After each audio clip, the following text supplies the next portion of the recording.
Un papa au parc disait à son enfant, s'il te plaît, ne monte pas les escaliers deux à deux. Mais l'enfant sentait qu'il est prêt. Et s'il le fait, ça veut dire qu'il peut. Et le papa disait, tu vas tomber, arrête s'il te plaît. Ces mesures de sécurité, c'est qu'on veut toujours avoir avec les enfants, attention et tout.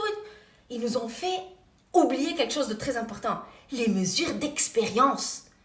Si l'enfant sent qu'il peut, ça va.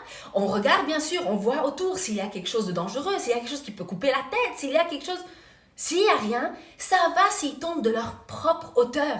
Ils ne vont pas se faire mal, c'est un petit boum, c'est un petit bobo, ça va. Dans le même parc, ma fille m'a dit, s'il te plaît maman, porte-moi sur le premier barreau pour que je puisse monter sur l'échelle. Je lui ai dit non, si tu n'arrives pas à arriver au premier barreau, ça veut dire que ce n'est pas pour toi.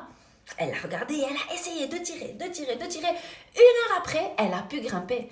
Mais c'est parce que son corps était prêt. Elle a su combien de force elle doit mettre pour pouvoir être en sécurité là-bas. Mais qu'est-ce qu'elle a fait avant? Son expérience.